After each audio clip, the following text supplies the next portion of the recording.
জনগণের ভোটে ক্ষমতায় অধিষ্ঠিত হলে নবীজির ন্যায়পরায়ণতার আলোকে দেশে গড়া হবে বলে আশাবাদ ব্যক্ত করেছেন বিএনপির ভারপ্রাপ্ত চেয়ারম্যান তারেক রহমান। তিনি বলেন, আধিপত্যবাদের ষড়যন্ত্র রুখে দিতে ধৈর্য ধারণ করতে হবে।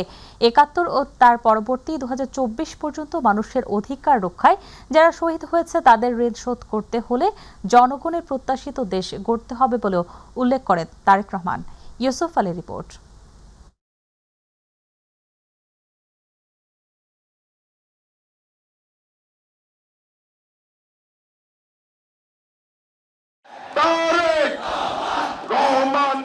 হযরত শাহজালাল আন্তর্জাতিক বিমানবন্দর থেকে বিশেষ বুলেট প্রুফ বাসে চড়ে ৩০০ ফিটে স্থাপিত মঞ্চে ওঠেন বিএনপির ভারপ্রাপ্ত চেয়ারম্যান তারেক রহমান। এ সময় করতালি ও স্লোগানে মুখরিত হয়ে ওঠে পুরো সমাবেশ স্থল। মঞ্চে উঠেই হাত নেড়ে দেশবাসীকে অভিবাদন জানান তারেক রহমান। দলের পক্ষ থেকে তারেক রহমানকে স্বাগত জানান বিএনপির মহাসচিব মির্জা ফখরুল ইসলাম আলমগীর। গণতন্ত্রের আপসহীন নেত্রী, আমাদের গণতন্ত্রের মাথা, দেশনেত্রী বেগম খালেদা জিয়ার পুত্র জনাব তারেক রহমান, আমরা বাংলাদেশের মানুষের পক্ষ থেকে তাকে স্বাগত জানাচ্ছি। ১৭ বছর পর বিশাল সমাবেশে যোগ দিয়ে বিএনপির ভারপ্রাপ্ত চেয়ারম্যান তারেক রহমান বলেন, জনগণের প্রত্যাশিত দেশ গড়তে কোরআন ও হাদিসের নিয়ম অনুসরণ করা হবে। হে একমাত্র পরওয়ারদিগার, আপনি যদি আমাদেরকে রহমত দেন তাহলে আমরা এই দেশের মানুষ, আমরা সকলে মিলে প্রতিজ্ঞা করি যে ইনশাআল্লাহ আগামী দিনে দেশ পরিচালনার দায়িত্বে যারা আসবে, আমরা সকলে নবী করিম সাল্লাল্লাহু আলাইহি সাল্লামের যে ন্যায়পরায়ণতা, সেই ন্যায়পরায়ণতার আলোকে আমরা দেশ পরিচালনার সর্বোচ্চ চেষ্টা করব। তিনি বলেন, মানুষের গণতান্ত্রিক অধিকার রক্ষায় যারা জীবন বিসর্জন দিয়েছেন তাদের সম্মান দেয়া প্রতিটি রাজনৈতিক দলের দায়িত্ব। ৭১ সালে এই দেশের মানুষ যেমন স্বাধীনতা অর্জন করেছিল, ২০২৪ সালে এদেশের ছাত্র জনতা সহ সর্বস্তরের মানুষ এই দেশের স্বাধীনতা এবং সার্বভৌমত্বকে রক্ষা করেছিল। এমন একটি বাংলাদেশ গড়ে তুলব আমরা, যেই বাংলাদেশের স্বপ্ন একজন মা দেখেন, অর্থাৎ একটি নিরাপদ বাংলাদেশ আমরা গড়ে তুলতে চাই। এক সাহসী সদস্য ওসমান হাদিকে হত্যা করা হয়েছে, ওসমান হাদি শহীদ হয়েছে। প্রিয় ভাই বোনেরা, ওসমান হাদি চেয়েছিল এই দেশের মানুষের জন্য গণতন্ত্র প্রতিষ্ঠিত হোক। ২৪-এর আন্দোলনে যারা শহীদ হয়েছেন, ওসমান হাদি সহ ৭১-এ যারা শহীদ হয়েছেন, বিগত স্বৈরাচারের সময় বিভিন্নভাবে খুন-গুমের শিকার হয়েছেন, এই মানুষগুলোর রক্তের ঋণ যদি শোধ করতে হয়, আসুন আমরা আমাদের সেই প্রত্যাশিত বাংলাদেশ গড়ে তুলব, যেখানে আমরা সকলে মিলে কাজ করব। কোনো বিশৃঙ্খলা নয়, শান্তি প্রতিষ্ঠার মাধ্যমে আগামীর বাংলাদেশ গড়তে হবে বলেও আশাবাদ ব্যক্ত করেন তারেক রহমান। আধিপত্যবাদ শক্তির গুপ্তচরেরা বিভিন্নভাবে ষড়যন্ত্রে এখন লিপ্ত রয়েছে, আমাদেরকে ধৈর্যশীল হতে হবে। যে কোনো উস্কানির মুখে আমাদেরকে ধীর শান্ত থাকতে হবে। দেশ গঠনে নিজের ভিশনও তুলে ধরেন বিএনপির ভারপ্রাপ্ত chairman. I have a plan for the people of my country, for my country. ১৭ বছর লন্ডনে অবস্থানকালে একাধিকবার দলীয় নেতাকর্মীদের সাথে অনলাইনে যুক্ত হয়ে বক্তব্য রাখলেও বাংলাদেশের মাটিতে পা রেখেই প্রথমেই চলে আসছেন তার প্রিয় নেতাকর্মীদের সঙ্গে কথা বলার জন্য। ৩০০ ফিটে স্থাপিত মঞ্চে দোয়া ও মিলাদ মাহফিলে তারেক রহমান যে বক্তব্য দিয়েছেন তা সারা বাংলাদেশের মানুষকে গণতন্ত্র প্রতিষ্ঠায় কাজ করতে আগ্রহী করবে বলে মনে করছেন তৃণমূল পর্যায়ের নেতাকর্মীরা। রাজধানীর ৩০০ ফিট থেকে ইউসুফ আলী, মাই টিভি। এ যেন এক রাজকীয় প্রত্যাবর্তন। তারেক রহমান ফিরলেন দেশের মাটিতে, মাতৃভূমিতে। এই প্রত্যাবর্তন শুধু একজন রাজনৈতিক নেতার দেশে ফেরা নয়, এটি এক দীর্ঘ লড়াই, বঞ্চনার প্রতিরোধ আর প্রতীক্ষার রাজকীয় সমাপ্তি। তারেক রহমানের স্বদেশ প্রত্যাবর্তন ঘিরে তরুণ প্রজন্মের নানান আকাঙ্ক্ষা ও প্রত্যাশা তৈরি হয়েছে। তাদের প্রত্যাশা, তারেক রহমানের প্রত্যাবর্তনের মধ্য দিয়ে দেশের রাজনীতিতে সূচনা হবে নতুন অধ্যায়ের। মাহবুব সৈকতের রিপোর্ট।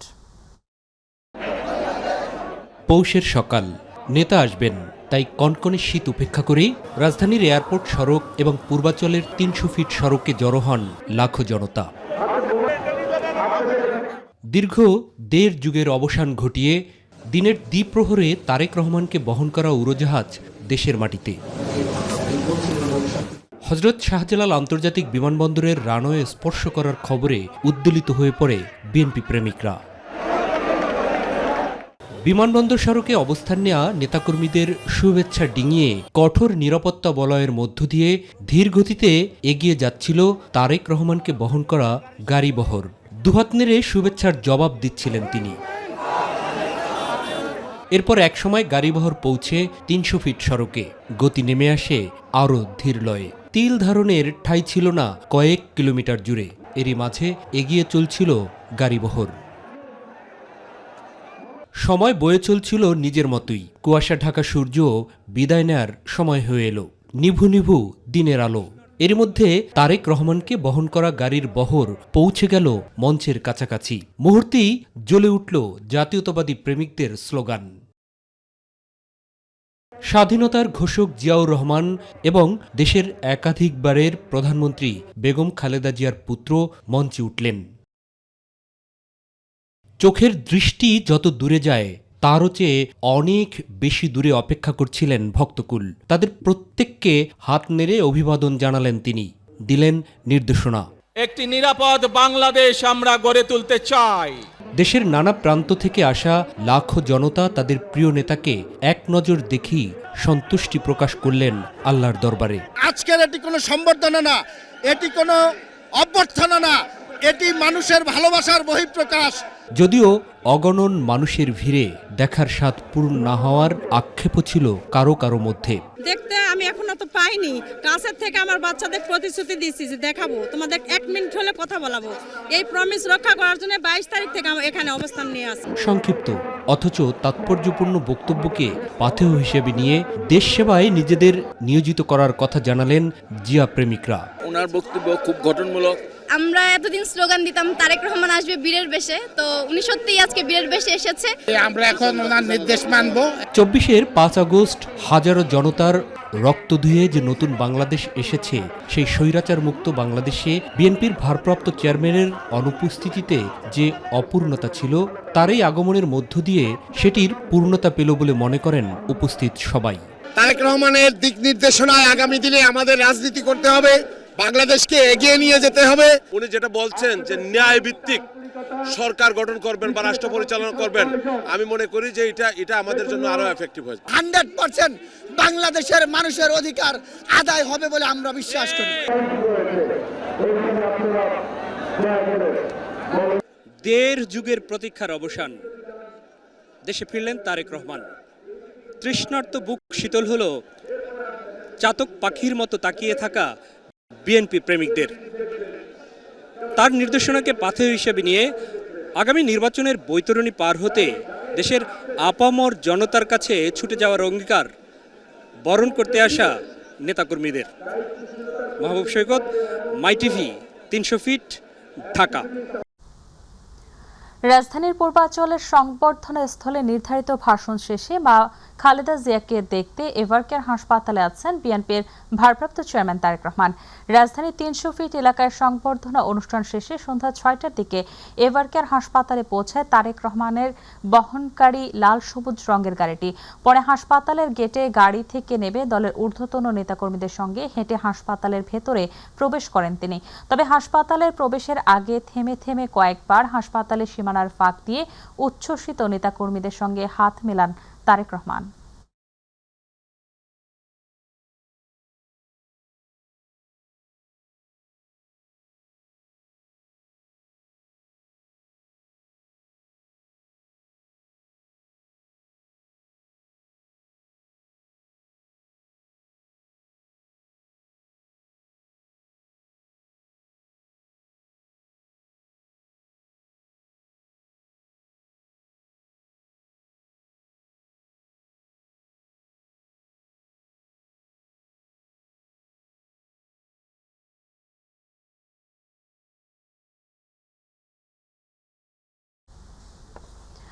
বিএনপির চেয়ারপারসন খালেদা জিয়ার সাথে দেখা করতে এভারকেয়ার হাসপাতালে আছেন তারেক রহমান। এই মুহূর্তে এভারকেয়ার হাসপাতালের সামনে আছেন সহকর্মী আফজাল হোসেন, সরাসরি যুক্ত হচ্ছে তার সাথে।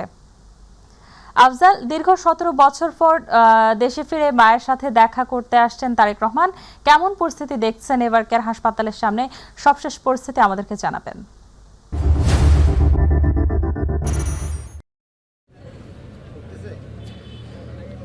এভারকেয়ার হসপিটাল থেকে প্রায় 5 মিনিট আগে, মাত্র 5 মিনিট আগেই এই হসপিটাল ত্যাগ করেছেন বিএনপির ভারপ্রাপ্ত চেয়ারম্যান তারেক রহমান। তিনি একটি বুলেট প্রুফ বাস যোগে এখান থেকে বাসভবনের উদ্দেশ্যে রওনা দিয়েছেন বলে দলটির সিনিয়র নেতারা আমাদেরকে জানিয়েছেন। তিনি আজকে 11:40 নাগাদ আন্তর্জাতিক বিমানবন্দরে অবতরণ করেন এবং 12:30টার দিকে বিমানবন্দর থেকে 300 ফিটে তাকে যে রাজকীয় সংবর্ধনার অনুষ্ঠান আয়োজন করা হয় সেখানে পৌঁছান এবং সেই সংবর্ধনা অনুষ্ঠানে বক্তব্য শেষে তিনি রাজধানীর এভারকেয়ার হাসপাতালে এসেছিলেন তার অসুস্থ মাকে দেখতে। এবং এখানে পুরো বিমানবন্দর থেকে 300 ফিট এবং 300 ফিট থেকে এই এভারকেয়ার হসপিটাল পুরো রাস্তায় হাজার হাজার লাখ লাখ নেতাকর্মী তাকে রাস্তার দুপাশে দাঁড়িয়ে স্বাগত জানিয়েছে। আমরা এমনই কয়েকজনের সাথে কথা বলবো, একটু তাদের আজকের অনুভূতি জানতে চাইবো, তারা কেন এসেছেন, কোথায় থেকে এসেছেন এবং কি বলতে চাচ্ছেন তারা। বিসমিল্লাহির রহমানির রহিম। আমি মোহাম্মদ মনির মুন্সি বোলা জেলা থেকে আসছি। আলহাজ গোলাম নবী আলমগীরের নেতৃত্বে 50,000 লোক সহকারে আজকে 4 দিন যাবত আমরা মাঠে আসছি। শুধু আমার নেতা, দেশনায়ক, দেশের গার্ডিয়ান, তাকে দেখার জন্য আসছি।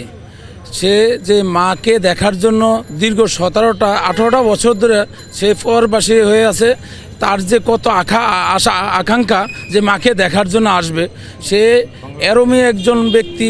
বাংলার মাটিতে পা রাখার সাথে সাথে সে মাটিটা তার চুম্বন করে তার পকেটে নিচ্ছে এবং সে মাটিকে কত ভালোবাসে। জি, আসলে অনুভূতিটা মানে অনেক বেশি। আসলে আমরা আরেকটু শুনতে চাই আরেকজনের কাছ থেকে। আপনি একটু বলবেন আগামী দিনে তার রাজনীতিতে তার থেকে কি প্রত্যাশা? আমরা বিএনপির ভারপ্রাপ্ত চেয়ারম্যানের এই আজকের সদস্য প্রত্যাবর্তনে বাংলাদেশের প্রাণ ফিরে এসেছে। সেই আমাদের নেতা তারেক রহমানের কাছ থেকে আমরা এই বাংলাদেশের সকল জনগণের একটি আশা, শিক্ষা, স্বাস্থ্য, বাসস্থান এবং এই প্রশাসনের যে ন্যায় বিচার, এটাই প্রতিষ্ঠায় আমরা আমাদের ভারপ্রাপ্ত চেয়ারম্যান তারেক রহমানের সাথে আমরা অবশ্যই এটা আশা করব, ইনশাআল্লাহ প্রধানমন্ত্রী তিনি হবেন।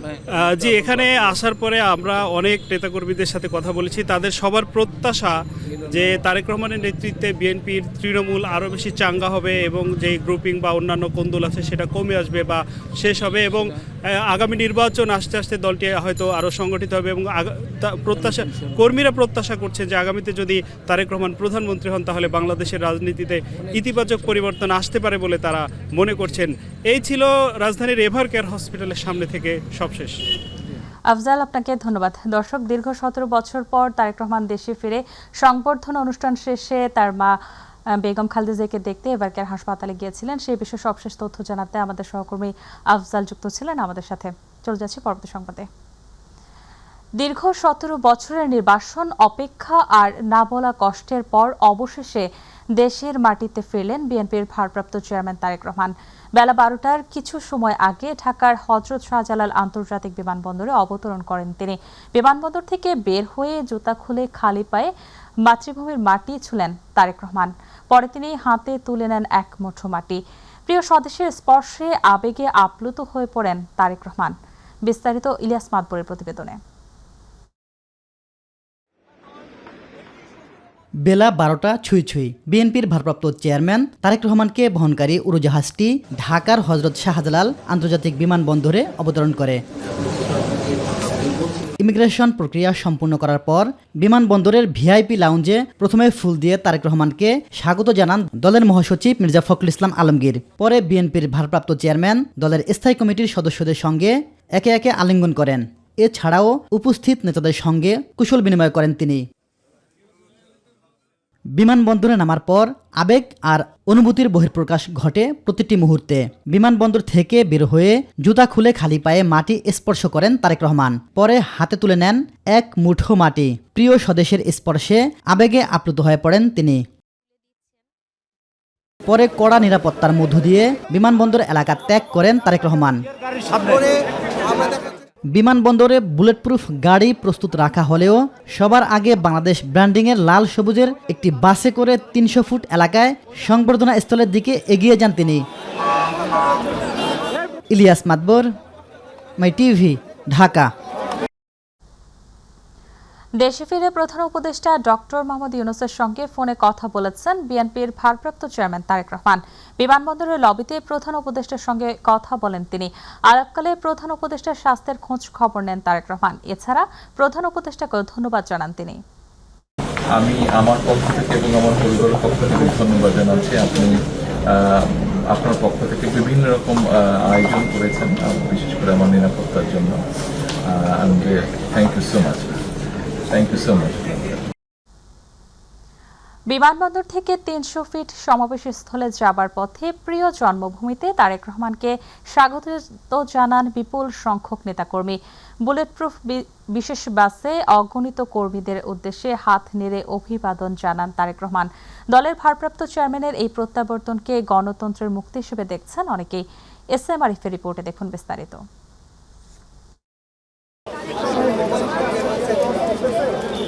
বুলেটপ্রুফ বিশেষ বাসে করে হজরত শাহজালাল আন্তর্জাতিক বিমানবন্দর থেকে 300 ফিটের সমাবেশ স্থলে রওনা দেন দীর্ঘ 17 বছর পর দেশে ফেরা তারেক রহমান।